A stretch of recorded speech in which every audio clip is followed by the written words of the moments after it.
Hi guys, today we'll talk about how can you disable this sign or know how you can do that on your iPhone. So you just follow this ways and it's going to work with you. All you have to do in first, you just click on settings here. When you just click on settings, it's going to take you to your settings here. It's going to show for you like this. Then you go down, you just keep going down here. You click here on accessibility here, just click on it.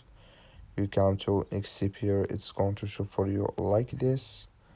So then you just click here on display and text size.